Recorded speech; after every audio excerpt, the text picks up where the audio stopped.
Բարև բոլորին, ես Էրիկն եմ եւ այսօր խոսալու ենք GPU-ների վրա հիմնված հետազոտությունների մասին Հայաստանում եւ ունենք մարդկանց, ովքեր կերտում են այդ գիտությունը Հայաստանում, կարիք ունեն այդ GPU-ների եւ խոսալու են հենց թե ինչպես են դրանք օգտագործելու եւ իրենց մարտահրավերների մասին։ Խնդրում եմ դիվավորեք Հայկ Զաքարյան, հաշվարկային նյութագիտության լաբորատորիայի վարիչ, Աստղիկ Հակոբյան, առաջատար հետազոտող գիտական նորարարության եւ կրթության կենտրոն, Պոլիտեխնիկական համալսարան, Մուշեղ Ռաֆայելյան, ԵՊՀ ֆոտոնիկայի եւ արհեստական բանականության լաբորատորիայի վարիչ, օպտիկա եւ ֆոտոնիկայի կենտրոնի ղեկավար, Վարդուհի Եղեզարյան, Ամերիկյան համալսարանի ասոցացված պրոֆեսոր եւ ռիսերչեր, Սևակ Սարգսյան, առաջատար ծրագրային տեխնոլոգիաների կենտրոնի ղեկավար։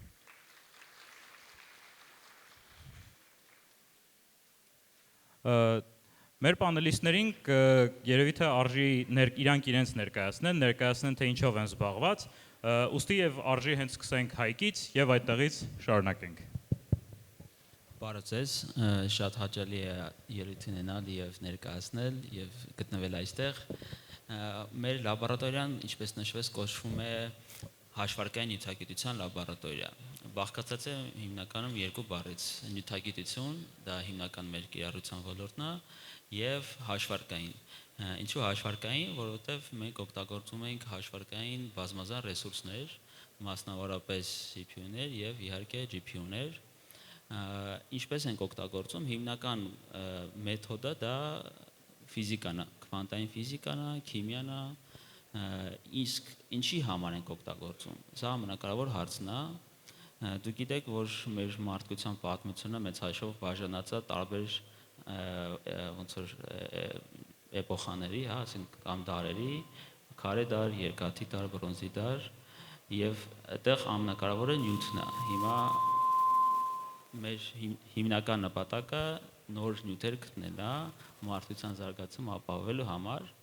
եւ կարող ենք ասել, որ մինչեւ տենց 2022 թվականը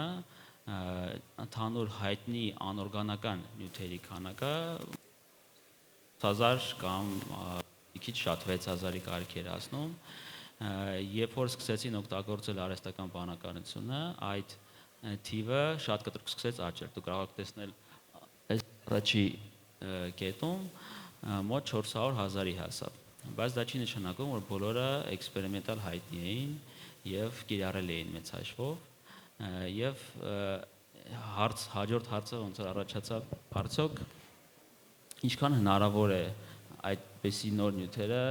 հայտնաբերել, AI կարող է միանգամից հարցը լուծեց, իրականում ոչ, դեռ շատ տեղ կա նոր նյութեր հայտնագործելու, մենակ կոմբինատորիկ, եթե փորձենք հաշվել,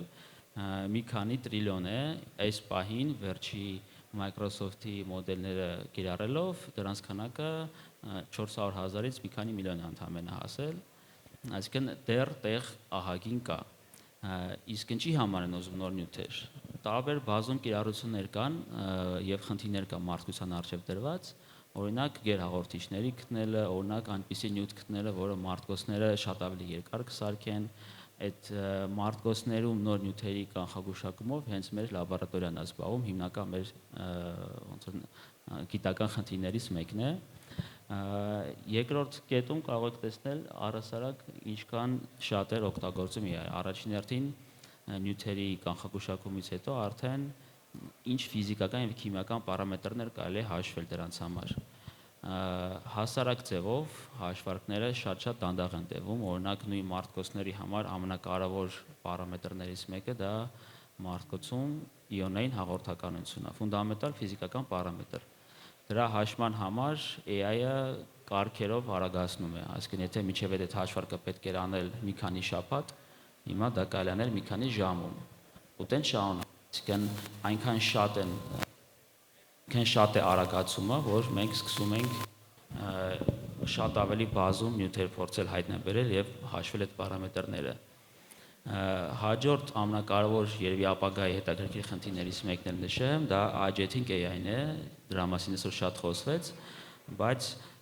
պատկերացրեք մի իրավիճակ, երբ որ դուք այդ հաշվարկները արդեն ինքնուրույն չեք անում կամ դուք չեք կոդը գրում, այլ AI-ին եք բացատրում, ինքը ավտոմատ ասում է, օրինակ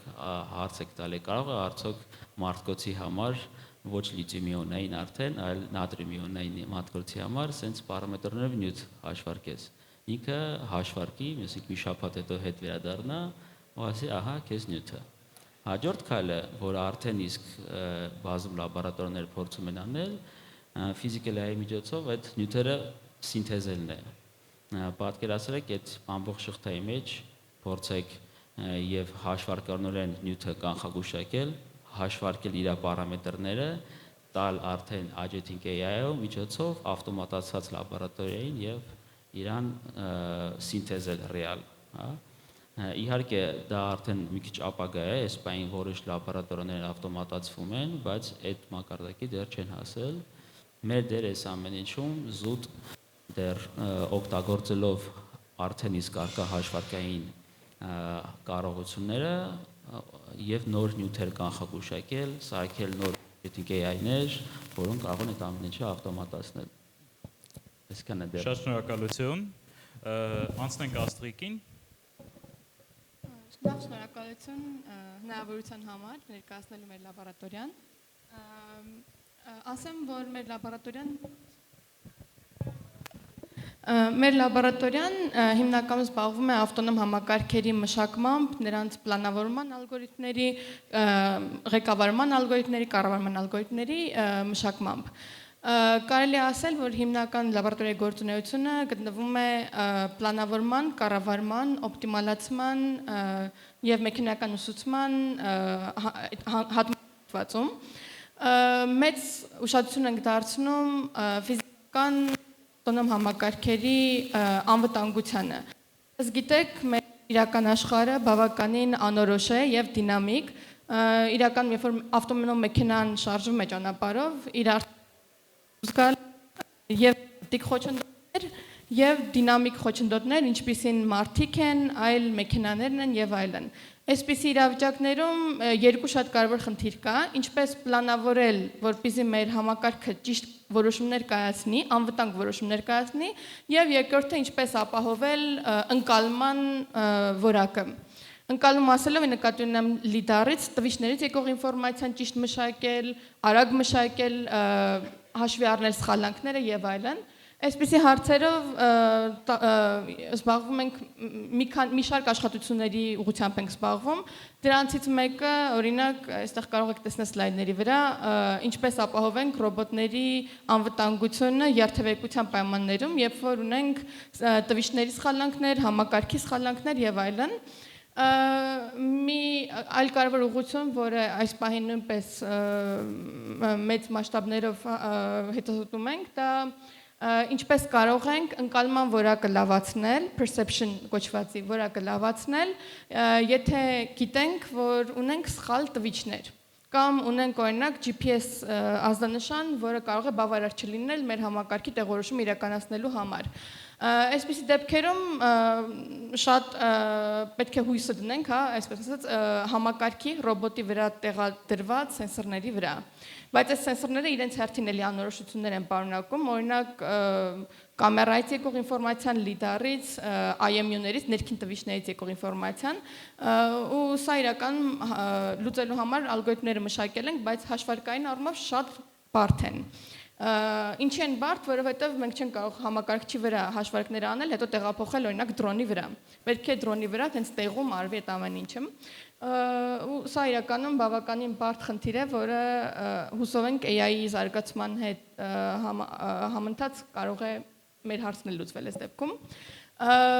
Մի շարք այլ ուղղություններով նույնպես աշխատում ենք հենց արդեն սարքաշինական ոլորտում։ Վերջերս շատ հետաքրքիր մի պրոյեկտ ենք, նախագիծ ենք սկսել, թե ինչպես կարող ենք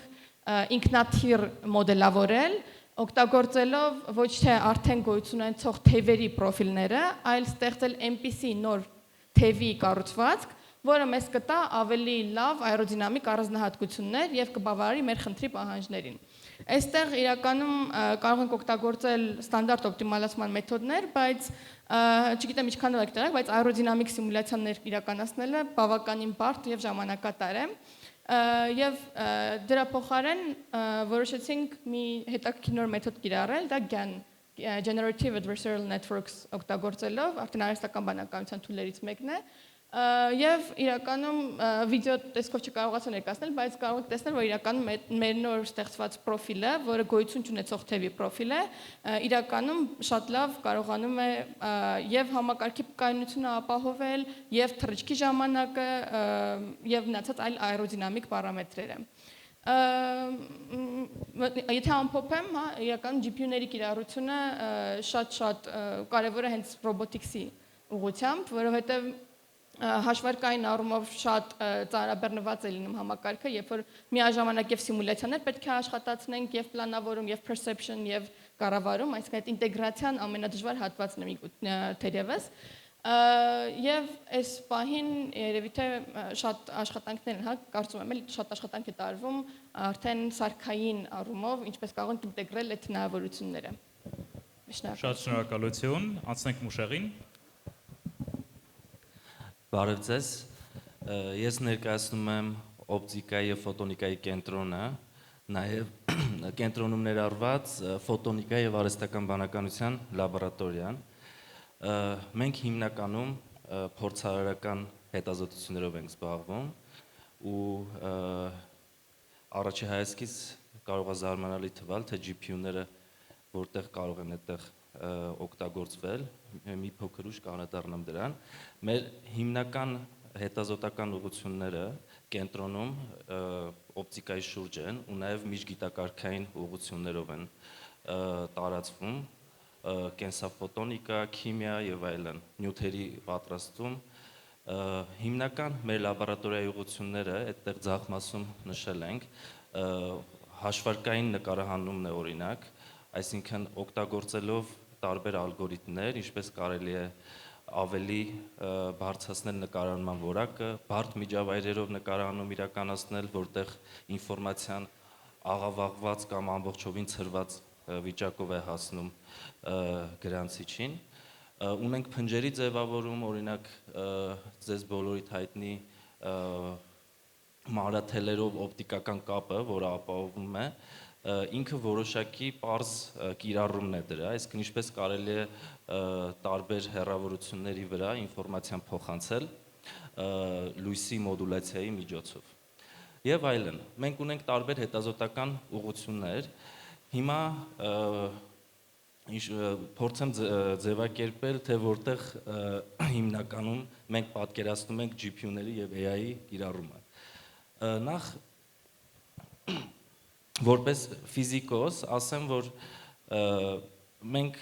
AI-ին ընդհանրապես նայում ենք որպես գործիք, մեր հետազոտական արդյունքները բարելավելու, ավելի լավ որակյալ հետազոտություն անելու տեսանկյունից։ Ու արդեն երկար ժամանակ հետազոտողները մեր ոլորտում օգտագործում են ոչ միայն արհեստական բանականությունը, որը վերջերս այդպես շատ մեծ արագընթաց զարգանում է, նաև օգտագործել են թվային ալգորիթմներ, մոդելներ, տարբեր հաշվարկային ծրագրեր, արդյունքները վերլուծելու, նոր հետևությունների գալու եւ շարունակելու հետազոտությունը։ Ամեն դեպքում այստեղ ձախ մասում կտեսնեք, որ մոտավորապես փորձել ենք պատկերել, թե ինչպիսի տեսք ունի հիմա հետազոտական փորձարարական լաբորատորիան։ Մարդը ինքը կանգնած է այս պահին արհեստական բանականության ու իրական աշխարհի փորձարարական սարքերի միջև։ Այսինքն չնայած որ հիմա արհեստական բանականությունը բավականին խելացի խորհուրդներ կարող է տալ, քո հետ վերլուծել, արդյունքները մշակել եւ այլն, բայց միևնույնն է վերջում դրանց իրական կիրառումը փորձարարական աշխարհում այդ մարդն է անում հիմնականում։ Այսինքն այդ արդյունքների հիման վրա մենք անում ենք փորձեր, նոր արդյունքներ ենք ստանում, հետո այդ արդյունքները նորից վերլուծում ենք արհեստական բանականության կամ այլ հատուկ ալգորիթմների հետ, օրինակ ազդանշանների մշակման ալգորիթմների եւ այլն, ու դրանց հետևությունների արդյունքում նորից նոր փորձեր ենք անում։ Մեր տեսլական ապագայի նա է, որ ինչ որ պայից սկսած, այդ ամեն ինչը պետքա մի այսպես ընդհանուր կապված լուփի մեջ լինի, ցենց ասած, ու մարդը արդեն ոչ թե միայն փոխանցող է լինելու, այլ ինքը այդ ամբողջի մի մասն է լինելու, այսինքն եւ արհեստական բանականությունը ինքը կարողանալու է իրական աշխարհում նաեւ կատարել փորձեր ու այդ փուլին հասնելու համար բավականին շատ ինտեգրացիայի խնդիրներ կան։ Մեր մոտ սարքերը, տեսախցիկները, մոդուլյատորները եւ այլն շատ-շատերը ավտոմատացված են։ Իրանց կարող ես օգտագործել օրինակ Python ծրագրի միջոցով։ Բայց այդ ամեն ինչը մի պլատֆորմի վրա բերելու համար AI ծրագրով արհեստական բանականության միջոցով այդ ամեն ինչը կառավարելու, իրեն բացատրելու սխեմաները, գիտական խնդիրները եւ այլն, այդտեղ երկար աշխատանք կա ու մեր աշխատանքը հաջորդ տարիներ մենք այդտեղ ենք տեսնում, որպեսզի մեր ամբողջ փորձարարական, հետազոտական աշխատանքները եւ լաբորատորիան բերենք ավտոմատացման դաշտ ու այստեղ տարբեր մակարդակներում GPU-ների ինտեգրացիա է պետք, սկսած հենց setup-ի կողքը, այսպես ասած offline աշխատող GPU-ներով, որ ավելի པարզ գործողություններ կանեն, վերջացրած մինչև ամենավերևի մակարդակում գտնվող այդպես ասած strategist GPU-ներով արհեստական բանականությունը, որոնք շատ ավելի բարձր մակարդակի գլոբալ խնդիրներ կդնեն ավելի ներքևում գտնվող արհեստական բանականության առաջ։ Այսքանը։ Շատ շնորհակալություն, անցնենք Վարդուհուն։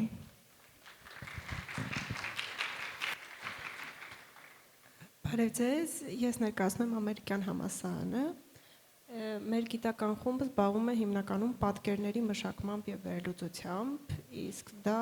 առաջնային խնդիր է GPU-ները օգտագործելու համար։ Մենք մեր խմբի շրջանակում դրել ենք շեշտ հասանելի GPU-ների վրա, այսինքն ոչ թե GPU-ներ, որոնք որ նախատեսված են շատ մեծ գիտական հաշվարկների համար, այլ հասարակ խաղարկային GPU-ներ, որոնք որ հասանելի են հիմա ցանկացած լապտոպ կամ դեսքթոփ համակարգչի մեջ։ Հիմնականում զբաղվում ենք մեծ պատկերների մշակմամբ, այդպիսիք են օրինակ բժշկական եռաչափ կամ քառաչափ պատկերները, փորձում ենք բժիշկներին օգնել հետազոտության անալիզը ավտոմատացնելու հարցում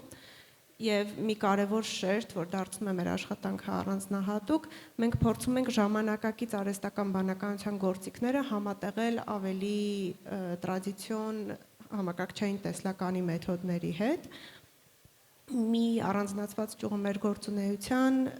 պատկերների մշակման ալգորիթմների զուգահեռացումն է եւ GPU-ի վրա աշխատեցնելով դրանց արագ իրականացումը, դրա համար օգտագործում ենք CUDA framework-ը NVIDIA-ի տրամադրած եւ կարողանում ենք դասական ալգորիթմները շատ արագ աշխատեցնել, օրինակներ ունենք, որ 800 միլիոն պիքսելից կամ վոքսելից բաղկացած պատկերը վայրկյանների ընթացքում կարողանում ենք անալիզ անել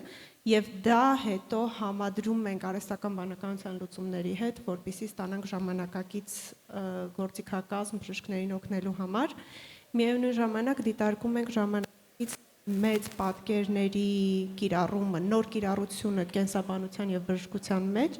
մասնավորաբար հիպերսպեկտրալ պատկերների հետ ենք շատ աշխատում, փորձում ենք դրանց համար նոր կիրառություն գտնել հյուսվածքների տարբերակման համար, այդտեղ էլ օգտագործում ենք էլի ժամանակակից խորը ուսուցման գործիքներ եւ GPU-ների վրա կարողանում ենք էլի րոպեների, վայրկյանների ընթացքում այդ պատկերների անալիզը ստանալ եւ համապատասխան վերլուծել արդյունքները։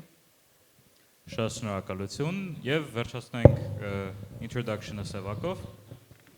Բարև ձեզ, ես կփորձեմ մի քիչ պատմել մեր հաստ հետազոտական կենտրոնի մասին, նկարը կթարմացնենք, չէ՞։ Մենք ունենք մոտ 50 հետազոտող համակարգչային գիտության տարբեր ուղղությունների հետ եւ ինչը վերաբերում է մեքենական ուսուցման եւ արհեստական բանականությանը, այդտեղի մոտ 20 աշխատակիցներ ունենք, ովքեր տարբեր հետաքրքիր խնդիրներով են զբաղվում։ Չէ, առանց, լավ, շատ լավ։ Նկարը չեն դնում, վերջի պատմողի բախտն է։ Այսպես կարճ եթե ասենք, ձայնային տեխնոլոգիաների հետ կապված լուծումներ ունենք, որոնք սակավառ ռեսուրս լեզուների եւ մասնավորապես հայերեն լեզվի համար թույլ են տալի շատ բարձր որակի տեքստից խոսք ստանալ եւ հակառակը խոսքից տեքստ այդ լուծումները հետաքրքիր են նրանով, որ երկրորդ կետը եթե նայենք, իրանք որակապես այնպիսի լուծումներ են, որ ինդուստրիայում արդեն գնացել են կիրառության, տարբեր տեղեր են օգտագործում, սկսած ծրագրություններից ավարտած զանգերի կենտրոնների ավտոմատ սպասարկմամբ։ Առաջի կետը ավելի գիտատար է, ինքը ենթադրում է մարդու էմոցիաների ճանաչում բազմամոդալ տվյալների վրա, որտեղ վիդեո, աուդիո եւ տեքստային տվյալները համադրվում են։ Այստեղ խնդրի բարդությունը կայանում է նրանում, որ լեզվից լեզու էմոցիաների ճանաչումը տարբերվում է, որտեղ տարբեր լեզուների կրողները դրանք տարբեր ձևով են արտահայտում։ Դրանից զատ ունենք նաև խոսակցության ընթացքում խոսակիցների բաժանման մաս, որը թույլ է տալի հասկանալ աուդիոյի որ ֆրագմենտով է ասել, ու հետաքրքիր տենդենսը մենք պատմականորեն հետազոտական ուղղություն ունենք, որ համակարգային ծրագրավորում կոմպիլյատորային տեխնոլոգիաներ, այնտեղ բոլորը դասական ալգորիթմներ են, ու հիմա տենդենսը գնում է նրան, որ այդ դասական ալգորիթմների համադրությունը մեքենայական ուսուցման մոդելների հետ վերում է շատ հետաքրքիր արդյունքներ։ Ու ամենահասարակ բանը պատրաստի ծրագրային մոդուլները հնարավոր է էապես արագացնել, երբ որ մեքենայական ուսուցման մոդելները ձեզ ասում են, թե այդ մոդելներից առանձին որ կտորը ոնց ավելի լավ կլիներ թարգմանել մեքենայական կոդի։ Մյուս հետաքրքիր մասը, այստեղ ես փորձել եմ առանձնացնել այն խնդիրները, որոնք հենց GPU ռեսուրսա տարեն, որտեղ դրանք մի քանի տասնյակ են, այս top խնդիրներն են, էլի։ Մյուսը պատկերացնեք նույն այդ մեծ լեզվական մոդելները, երբ որ պատրաստում են, դրանք մեծ հաշվով օգտագործում են ինտերնետի ամբողջ տվյալները։ Ու շատ հաճախ այդ տվյալների մեջ կան կրկնություններ, շատ կրկնություններ, որոնք եթե դուս հանեք, տվյալների ծավալը կքչանա ու դուք հսկայական քանակի գումար կխնայեք այդ մեքենայական ուսուցման տրեյնինգի process-ը օպտիմալացնելով, որտեղ տվյալների քանակից կախված ձեր տրեյնինգի համար անհրաժեշտ ռեսուրսը շատանում է։ Իսկ այսօրվա state of the art մոդելների տրեյնինգը մի քանի ամիս է տևում, պատկերացրեք տվյալները կրճատելով մեկ շաբաթ է կրճատում, հոսանքի տեսանկյունից տասնյակ միլիոնավոր դոլարներ են։ Այս խնդիրները ինչ որ պատմեցի, top-ը, եթե պատկերացում ունենաք, այս պահին ԵՊՀ-ում գործող այդ տվյալների factory-ը կամ data center-ը ոնց է կոչվում, եթե 64 GPU-ները տան մեզ, դրանց առնվազն կեսը այս խնդիրների վրա մենք non-stop կարող ենք կես տարուց մեկ տարի օգտագործել։ Դրանից բացի ունենք մի հատ sense երազանքների խնդիրների ցուցակ, որոնցով մի քիչ զբաղվել ենք, բայց բավականաչափ ռեսուրս չունենք, ու եթե ունենք այդ ԵՊՀ համակարգիչը հայտնվեր ամբողջությամբ մեր տրամադրության տակ, մենք ագահորեն ամբողջը կօգտագործեինք։ Ինչի համար եմ ես ասում, որ պատկերացնեք, երբ որ հաշվողական հնարավորությունները ստեղծվում են, խնդիրները, որ հետազոտողների գլխում առաջանում են, էապես ավելի արագ են մի քայլ առաջ ընկնում։ Այդ շատ նման է, օրինակ, ձեր համակարգիչներին, չէ՞։ Ամեն անգամ գնում նոր համակարգիչ եք գնում, շատ ավելի թանկ, շատ ավելի արագագործ, բայց Windows-ի նոր update-ը դուրս է գալի ու պարզվում է ձեր հին համակարգիչը հին update-ով շատ ավելի լավ էր աշխատում։ Նույնը այստեղ պետք է հասկանանք, որ համակարգչային ռեսուրսը, որը որ տրամադրվում է, արդեն կա, այդ շատ քիչ է մեր խնդիրների համար։ Հիմա մենք օրինակ նույն Firebird-ի, Elevate-ի ու նաև վտանախարարությունի ծրագիր էր հայտարարել, որտեղ այդ ամպային ռեսուրսներ պետք է տրամադրել, կարծեմ 6 հայտ ենք ներկայացրել գումարային 60-ից ավել GPU-ների խնդրանքով, որը հենց որ հայտնվեց մեր ձեռքի տակ, մենք ամբողջը պատրաստ ենք կիրառենք, ես համոզված եմ, որ մենակ մեր խմբի շրջանակում մեր այդ կարիքը ամեն տարի առնվազն կրկնապատկվելու է։ Իսկ այդ մենք հասկանում ենք, որ մի քանի տարի հետո, եթե 50-60 GPU-ի պահանջը կրկնապատկելով գնանք, դրանք հազարներ ու տասնյակ հազարներ են։ Այսինքն այս ամբողջը մեր գիտական պոտենցիալը տանել ինդուստրիա հասցնելու համար հիանալի քայլերի հաջորդականությունն է, ու մենք արդեն հետազոտական խնդիրներ ունենք, որոնց լուծումը ինդուստրիայի միջոցով կիրառվում է, ու այդ այն ցիկլն է ալնելու, որ հաշվողական ռեսուրսը ուժեղացնելու է ինովացիան, ինովացիան ստեղծելու է նոր պրոդուկտներ, նոր պրոդուկտները ստեղծելու են նոր արժեք, ու այդ շղթան մեծանալու է, այսինքն ես հույս ունեմ, որ այս ամբողջով մենք շարժվում ենք պետություն ստարտափ տրամաբանության մեջ գոնե IT-ի մակարդակով էլի։ Շնորհակալություն։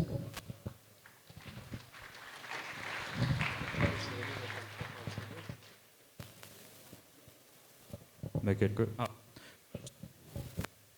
Շատ շնորհակալություն։ Մենք բոլորս խոսեցինք, որ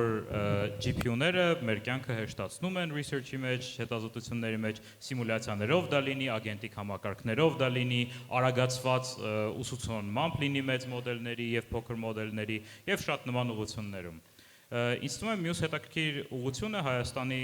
գիտության զարգացման համար նեւ GPU-ների կիրառության դա մարդիկ են։ Եվ քանի որ մենք ունենք բազում ուսանողներ նստած այստեղ, տրամաբանական հարցը կլինի, թե ինչ պետք է նրանք անեն, ինչ պետք է նրանք իմանան, որպեսզի ձեր լաբերի նման տեղեր միանան, կամ հենց ինչու ոչ ձեր լաբը միանան։ Երևի թե վերջից էլի սկսենք, փորձենք հակիրճ ներկայացնել։ Օպտիմալ ձևով գնահետ գա, չէ՞։ Մեր կենտրոնը կրթական համակարգի մեջ ներգրաված է հայ-ռուսական համալսարանում, եթե պատկերացնեք ծրագրավորման ուղղված կուրսերի 60%-ից ավելին ծածկում է մեր կենտրոնը, այսինքն մեր առաջատար մասնագետները գնում են արդի գիտելիքները ուսանողներին պատմում են ու լավագույն ուսանողները առաջինը մեր մոտ են հայտնում, այսինքն մենք որոշակի pipeline ենք սարքել մեր համար, այդ ուսանողներին երկրորդ կուրսից վերցնելով, տանելով մինչև ասպիրանտական աշխատանքի պաշտպանություն, այդ տեսանկյունից ձեր լավագույն հնարավորությունը ոնց որ մեր մոտ ուսանող լինելն է, չնայած մենք ունենք դեպքեր, երբ որ ԵՊՀ ֆիզվակից մի քանի տաղանդավոր երեխեք արդեն երկրորդ կուրսից հայտնում են մեզ մոտ, որովհետև ինչ որ մի ձև հատվում ենք իրար հետ, 2 ժամ նստում զրուցում ենք, մի հատ ինչ որ խնդիր ենք տալի, որի լուծումը մինչև վերջ նույնիսկ մեծ բարձ չի, ու պարզվում է, որ կարողանում են անել, այսինքն այդ տեսանկյունից նաև այդ պրակտիկան ունենք։ Իսկ հենց ֆունդամենտալ գիտելիքի տեսանկյունից հակիրճ եթե ներկայացնես, թե ստուդենտը ինչ պետք է իմանա, անալիզ, ծրագրավորում, կամ ինչ-որ ավելի ոնց որ sense մինիմալ քանակի գիտելիք, որ դուք ասես, այո, ես պատրաստ եմ աշխատել նրա հետ։ Տեսեք, ընդունելության համար մենք սովորաբար տալիս ենք միջին կամ մի քիչ ավելի բարդ հոդված, որը ունի իր մեջ մաթեմատիկական տարբեր կոնցեպտներ, բանաձևեր, որոնք պետք է դասական մաթեմատիկայի կուրսի շրջանակում անցած լինեն, որ հասկանան, ու տեսեք, երկրորդ կուրսի ուսանողին տալիս ենք հոդված, բանը, շեմը, էլի։ Ինքը պետք է այդ հոդվածը հասկանա, պատմի, մեկ-մեկ մի քանի հոդված ենք տալի, հետո ասում ենք մի հատ պլյուս մինուսները ասեք, որ հասկանանք։ Այդ ինչ է նշանակում, որ դասական մաթեմատիկայի կուրսը, տեսեք, ես որպես IT ուղղվածության ներկայացուցիչ ասում եմ, դասական մաթեմատիկայի կուրսը էապես ավելի կարևոր է, քան մնացածը, որովհետև ծրագրավորման առարկաները իրանք բավականաչափ արագ կարան փոխվեն, բայց դասական մաթեմատիկան ձեզ տալիս է մտածելու ինչ-որ pattern-ներ, ինչ-որ բաներ, որոնք այլ տեղից դուք չեք ստանա։ Մաթեմատիկան այդ հիմնական շարժիչ ուժն է։ Դրանից հետո ծրագրավորման տեխնոլոգիաները, ML-ի հետ կապված տեխնոլոգիաները բնականաբար լավ առավելություն են, բայց եթե բազան չունեք, ձեր տանիքը ուր կարա աճեք, ինքը սահմանափակ է։ Շատ շնորհակալություն, Արթուր։ Մի քանի տարբեր ասպեկտ կա այդ հարցին։ Առաջինը մեծ մոտիվացիա։ Պիտի մեծ հետաքրքրասիրություն ունենա ուսանողը, որպեսզի պատրաստ լինի ժամանակի բավականին մեծ կտոր հատկացնի այդ աշխատանքին։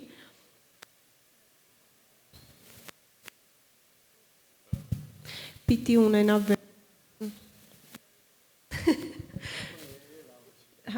Պիտի ունենա վերլուծական մտածողություն, որպեսզի կարողանա եւ հոդվածների հետ աշխատել, եւ պատրաստի կոդերի հետ աշխատել, հատկապես խորհրդացման ոլորտում հիմա շատ հաճախ պետք է լինում պատրաստի մոդելների կոդերը վերցնել, հասկանալ, հետո ադապտացնել քո անհրաժեշտության համար ու նորից դրանք աշխատեցնել։ Պիտի ունենան հստակ ծրագրավորման ու մաթեմատիկական մտածողության որոշակի բազա, բայց ես գնալով ավելի եմ կարևորում իրոք այդ մոտիվացիայի կտորը, որովհետև հաճախ այդ ինտուզիազմը շատ արագ սպառվում է իսկ այս ոլորտում արդյունք ունենալու համար պետք է երկարաժամկետ մեծ նվիրում աշխատանքին։ Շատ շնորհակալություն։ Մեկ հարցով շարունակեմ։ Իսկ եթե վերաբերվելու է այս բոլոր պանելիստներին, եթե հենց ձեր հետ եմ ուզում աշխատել, ոնց կարող եմ ձեզ հասանելիություն տեսնել, email գրեմ, մոտենամ անձամբ, բանից հետո, կոնֆերանսից հետո, Անձամբ իմ դեպքում երկուսն էլ կաշխատի, ինչ որ ձևով կապի դուրս գալ, արտահայտել հետաքրքրությունը ու նաև բացատրել, թե կոնկրետ ինչ խնդիրներով են հետաքրքրված։ Հաճախ լինում է հակառակ խնդիրը։ Ինձ հետ ուզում են աշխատել, բայց պատկերացում չունեն աշխատանքի էության մասին։ Այդ տեսանկյունից խորհուրդ կտամ վստահ եմ մեր բոլորի հոդվածները հասանելիություն, որոշակի մասը գոնե կա բաց հասանելիություն ինտերնետում, կարելի է մեր աշխատանքների հետ նախապես մի թեթև ծանոթանալ, ավելի լավ պատկերացում կազմել ինչով ենք զբաղվում, մի քիչ մտածել նախապես, թե դուք դրա շրջակայքում ինչպիսի գործ կարող եք անել ու ուղղակի կապի դուրս գալ։ Շատ շնորհակալություն։ Անցնենք Մուշեղին։ Ես եթե հարցը ճիշտ եմ հասկանում, պետք է երևի GPU-ների շրջանակներում վերեմ օրինակը, որտեվ ոնց միանալ ձեզ եւ ինչ պետք է իմանալ։ Դե միանալու համար օպտիկայի եւ ֆոտոնիկայի կենտրոն եթե գաք, այնտեղ մեր լաբորատորիայի, մյուս լաբորատորիայի աշխատակիցների հետ խոսեք, միանգամից մեզ կգտնեք, այդքան մեծ չի։ Մեր edge ունենք ֆոտոնիկայի եւ արհեստական բանականության, Photonics AI edge ունենք Facebook-ում, LinkedIn-ում, այդտեղ կարող եք տեսնել։ Իմ ասելիքը GPU-ների շրջանակներում երևի պետքա լինի, թե ինչ մասնագիտությամբ ուսանողներ մեր մոտ կարող են մեր ոլորտում կարող են աշխատել։ Իրականում նորից եթե այդ կոնցեպտի շուրջ խոսենք, այդ ավտոմատացման ու ինտեգրացիայի արհեստական բանականության միջոցով կախված է թե ինչ հետազոտություն եք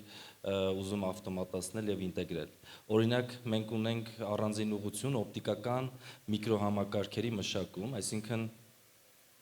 հիմա աշխատող կոմերցիալ եռաչափ պրինտերները բոլորդ գիտեք, պատկերացրեք այդ նույնը լազերով երբ որ արվում է ու շատ մեծ լուծողականությամբ, այսինքն միլիմետրերի փոխարեն դու կարողանում ես մի քանի տասնյակ կամ 100 նանոմետր փոքր չափերի ճշգրտությամբ օպտիկական չիփեր պատրաստել։ Հիմա հետազոտողները ոնց են անում։ Դրանք հատուկ սարքերի, լազերի եւ այլն եռաչափ սթեյջերի միջոցով աշխատեցնելով պատրաստում են, հետո որպեսզի ստուգեն որակը պետք է այդ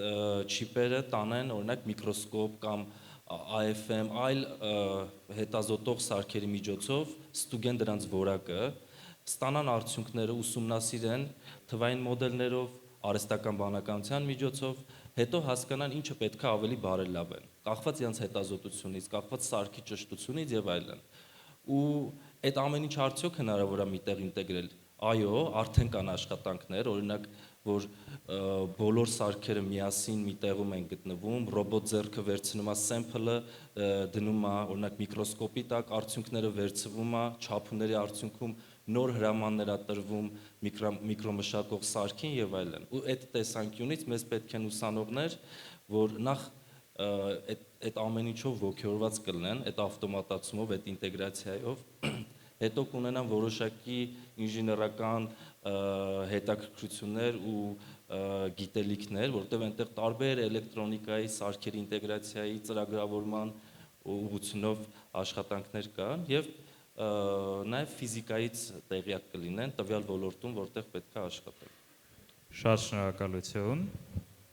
Ես երևի երկու տեսանկյունից պետք է ասեմ, մեկը գիտական արարության կրթության կենտրոնի տեսանկյունից, մյուսը պոլիտեխնիկի տեսանկյունից, որտեղ երկու տեղերում ունենք լաբորատորիա։ Գիտական արարության կրթության կենտրոն կարող են դիմել ցանկացած յուրաքանչյուր ուսանող, ով հետաքրքրված է ռոբոտատեխնիկայով, մեքենական ուսուցմամբ, օպտիմալացմամբ, բոլոր հնարավոր ոլորտներով, որոնք հարում են ռոբոտատեխնիկային, որովհետև անկախ ամեն ինչից մեր ոլորտը շատ միջդիսցիպլինար ուղղություն է եւ անհրաժեշտ են եւ ինժեներներ, եւ մաթեմատիկոսներ, եւ մնացած այլ ոլորտի ներկայացուցիչներ։ Մի քանի անգամ արդեն նշվեց, մոտիվացիան ամենակարևոր կրիտերիան է, բայց բացի դրանից նաև քանի որ բարբերաբար կատարում ենք ուսանողների հավաքագրում, ամենակարևոր թեստը, որ պետք է ուսանողները անցնեն, դա մաթեմատիկայի քննությունն է, որովհետև այդ իմ ասած բոլոր ուղղություններն էլ բոլորի հիմքում մաթեմատիկան է։ Բացի բարբերաբար հավաքագրում կատարելուց ուսանողների, նաև եթե լինում են մոտիվացված ուսանողներ եւ եթե որևէ պրոյեկտի շրջանակներում կարիք կա ուսանողի, այդ դեպքում կատարում ենք հավելյալ հավաքագրում, այնպես որ ցանկացած պահի, եթե որևէ ուսանող կլինի, որ հետաքրքրված է ռոբոտատեխնիկայով, ինժեներությամբ, արհեստական բանականությամբ, կառավարման համակարգերով, տեսությամբ, մաթեմատիկայով, բոլոր ուղղություններով կատարում ենք հետազոտություններ, քանի որ կենտրոնում միայն ես չեմ հետազոտող, ունենք այլ հետազոտողներ, ովքեր այլ ուղղություններով են աշխատում, մեծ սիրով կսպասենք ձեր CV-ներին իրականում, եւ մյուս տեսանկյունից պոլիտեխնիկական համալսարանում այնտեղ էլ ունենք լաբորատորիա օդային ռոբոտատեխնիկայի ուսումնահետազոտական կենտրոնը, հիմնականում կենտրոնը բաց է բոլոր ուսանողների համար պոլիտեխնիկական համալսարանում սովորող, բայց կրկին, եթե հետաքրքրված եք որևէ ծրագրով, որը ներկայացրեցի, ելի կարող ենք զրուցել, հասկանալ, թե ինչպես կարող եք միանալ թիմին։ Շատ շնորհակալություն։ Իդեալական պայմաններ է դեռ, որ բոլոր ուսանողների համար պարզապես դիմելն է, էլի մնում։ Անցնենք Հայկին։ Շնորհակալություն։ Երկու մասից եկեք պատասխանեմ։ Առաջին հերթին ոնց միանալ, ոնց գտնել, մենք բաց ենք, մեր այսինքն մեյլով կարող եք գրել, ուսանողությանը կարող եք հարցնել, շատ ուսանողություն հիմա տեսնում եմ, մեզ ծանոթ հարցնեք, կարող եք շնչենք, խնդիրներ ձևակերպենք, եթե ձեզ հետաքրքիր է, եւ նշեմ, որ մոտ ապագայում, ինչպես արդեն այսօր նշվեց, մեզ դրամաշնորհին ենք դիմելու եւ այդտեղ մեզ պետք է գալու օգնություն ուսանողների կողմից։ Հավանաբար մի քանի ամիս հետո կհայտարարենք տրեյնինգ, ասպես ասած, կհավաքագրենք ուսանողների, կարող եք դիմել 2, 3 կամ 4 ուսանողի կվերցնենք աշխատանքի, արդեն այս պահին մենք ունենք 2-3 երկրորդ կուրսեցի ուսանողներ։ Ինչա պետք դրա համար։ Նայեք, նյութագիտությունը ինքը բազմատարր է, այսինքն մի քանի ոլորտների հպման տեղում է գտնվում։ Դրա համար օրինակ նույն մեր լաբորատորիայում կա մարդիկ, որոնք քիմիայի ֆակուլտետն են ավարտել, ֆիզիկայի ֆակուլտետն են ավարտել, ավելի շատ մասնագիտացած են ծրագրավորման վրա։ Այսինքն մենք մեծ հաշվով կողմ ենք, որ տարբեր տեղերից ուսանողների վերցնենք։ Հիմնական այն ինչ որ պետք է որ ձեր ուղղությամբ շատ լավ սովորեք։ Այսինքն եթե պետք է քիմիայից եք գալի, քիմիա շատ լավ իմանալ, եթե ֆիզիկայի խնդիրներով ենք ավելի շատ զբաղվելու, ֆիզիկա շատ լավ իմանալ, ծրագրավորումն շատ պետք է լես։ Ուզում նշել, որ այս մեր ոլորտը մեծ հաշվով, ինչպես նշվեց էլի մի քանի անգամ այսօր, ի վերջո կիրառվելու է ինչ որ ֆիզիկական աշխարհի վրա։ Այսինքն ինչ որ մի ֆիզիկական երևույթ է հաշվարկվելու, նոր նյութ է հայտնագործվելու, դրա համար պետք է այդ ուղղությամբ ֆիզիկայի, քիմիան շատ լավ, բնականաբար մաթեմատիկա, առաջինը մաթեմատիկա բնականաբար, հետո նոր մնացածը, բայց ֆունդամենտալ այդ բոլոր գիտելիքները շատ պարտադիր են։ Կարող եմ ասել ավելի մանրամասն, օրինակ պինդ-մամնային ֆիզիկա, մոլեկուլար ֆիզիկա, քվանտային ֆիզիկա բնականաբար, այդ ամենը երկրորդ կուրսում հնարավոր չի իմանալ, մենք ընթացքում սովորացնում ենք եւ հորդորում ենք ուսանողներին բարձր գնահատական ստանալ մեր լաբորատորիայում գտնվելով։ Երևի այդքան է։ Շատ շնորհակալություն մեր բոլոր պանելիստներին։ Երևի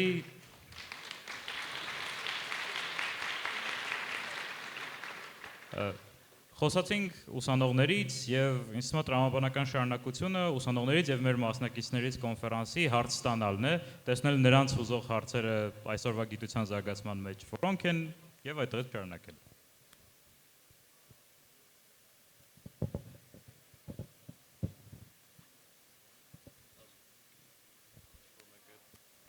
Հեսա կմոտեցնեմ։ Շնորհակալություն հետաքրքիր թոքի համար, պանելային քննարկման համար։ Նախ հետո քանի որ խոսացինք ուսանողներից, ես գիտեմ որ դահլիճում նաև կան դպրոցականներ ու ես անձամբ շատ ունեմ աշակերտներ եւ շփվում եմ եւ կուզենայի ձեզնից կարծիք հարցնել թե ինչ բակալավրական ծրագրեր արժի խորհուրդ տալ աշակերտներին, ինչ ճանապարհ արժի խորհուրդ տալ, որպեսզի նրանք անցնեն ճանապարհներով եւ վերջո հայտնվեն նման լաբորատորիաներում կամ ուրիշ ինչ որ հաջողությունների հասնեն, այսպես ասած։ Շատ շնորհակալություն։ Եվ եթե համալսարանական պայքարների մեջ չմտնենք, ոնց որ ավելի abstract պահենք բանը։ Շատ լավ, ես էլ եմ բան ուզում ասել։ Նայեք, մեծ հաշվով ամենտեղ էլ փորձում են ծրագրերը թարմ պահել, ամենտեղ էլ փորձում են առաջին հերթին ֆունդամենտալ գիտելիքի վրա շեշտը դնել։ Որպես խորհուրդ տամ ուսանողներին իրականում պետք չի գնալ սկզբից, չգիտեմ, աշխատավարձի հետևից, աշխատանքի հետևից, պետք է ավելի շատ նայել օրինակ այդ կրթական համակարգում ինչ գիտական հետազոտություններ են արվում մեկ, պետք է նայել ինչ շրջանավարտներ կան եւ ուր են հասել իրենց անցած ճանապարհը, այտենց վերջնակետերին ավելի ճիշտ կլինի նայել, որպեսզի ճիշտ աշակերտը արդեն կողմնորոշվի։ Եթե կոնկրետ խոսամ մեր կրթական համակարգից, մեր մոտ ֆիզիկա ինստիտուտում համալսարանում գործում է ֆիզիկա ինստիտուտ, որտեղ կան բազում ուղղություններ, թե ռադիոֆիզիկայի, այսինքն ինչ-որ կիրառական ուղղության ֆիզիկայի, ֆունդամենտալ ֆիզիկայի եւ արհեստական բանականությունը ֆիզիկայում, կոնկրետ մեր լաբորատորիան մի քիչ ավելի խորացված ճյուղավորված տեղում է, ես չեմ ուզում ասեմ, որ տերմինաբանությունները շատ չասեմ, բայց գրեթե բոլոր ուղղությունները ծածկվում է եւ նույնիսկ նորից, եթե խոսանք թեմատիկա այսօրվա, կա հատուկ ուղղություն, որը արհեստական բանականությունը ֆիզիկայում։ Այս առիթից օգտվեմ մի բան էլ ասեմ իրականում որպես ապագա խնդիրներից շատ հաճախ ինչպես նշեցի որ մեզ հետաքրքիր են կոնկրետ ֆիզիկական պարամետրներ բայց շատ հետաքրքիր է նաև AI օգտագործել հենց ֆիզիկայում ինչ որ ֆիզիկական երևույթի նոր մեկնաբանության եւ նոր օրենքներ գտնելու մեջ ինչի է շատ կարեւոր եւ սրա մասին գրեթե բոլոր մեծ ընկերություններն են խոսում որտեվ ամեն ինչի հիմքում ընկած է թե դու ոնց ես երևույթը ինչ օրենքներ է գրած ոնց ես բանաձևը գրում դրա հիման վրա նոր մնացած հաշվարկները կառուցվում են ու շատ հաճախ այդ հաշվարկները ինչի վրա որ կառուցվում են ճշգրիտ չեն եւ պետք է լինում նոր բացահայտումներ բնությունը նկարագրելու համար իրականացնել եւ ֆիզիկա ինստիտուտը մեծ հաշվով նաեւ դրա վրա կենտրոնանում երևի թե այսքանը պահպանելով Շատ շնորհակալություն եթե ուրիշ պատասխաններ կան խնդրեմ եթե չէ կարանք ուրիշ հարցի Երևի թե կարճ ընդամենը նշեմ զուտ ռոբոտատեխնիկայի առումով, քանի որ գիտեմ, որ շատ աշակերտներ հաճախում են տարբեր խմբակներ ու հետաքրքրվում են ռոբոտատեխնիկայով, մենակ կուզեմ մի բան շեշտել, որ շատ ժամանակ հասկացվում է ռոբոտատեխնիկան միայն սարքաշինության առումով, կուզեի շեշտել, որ կարևոր է ուշադրություն դարձնել ոչ միայն սարքային կողմին, նաև հասկանալ, որ ռոբոտատեխնիկան իր մեջ ներառում է մի շարք այլ գիտություններ ու ցանկացած անձ, ով որ սովորում է մեքենական ուսուցում, օպտիմալացում, կիրառական մաթեմատիկայում է սովորում եւ այլն, այդ բոլոր ուսանողներն էլ կարող են իրենց ինչ որ պահից իրենց տեղը գտնել ռոբոտատեխնիկայի ոլորտում։ Դրա համար ոնց որ կրկնելով մի քանի անգամ ամենակարևորը ֆունդամենտալ գիտելիքն է։ Շատ շնորհակալություն ինձ տեղ հուշում են որ մեր ժամանակը մոտենում է իր տրամաբանական ավարտին բայց ես հորդորեմ բոլոր մարդկանց ով ավել հարցեր ունեն բոլոր ուսանողներին ով ողջավորված են անձամբ մոտենալ շատ լավ բանի մեջ անում բայց անձամբ մոտենալ մեր պանելիստներին եւ իրենց հարցերը տալ անձամբ եւ եւս մեկ անգամ կխնդրեմ շնորհակալություն հայտնել տարողունակ պատասխանների համար Շնորհակալություն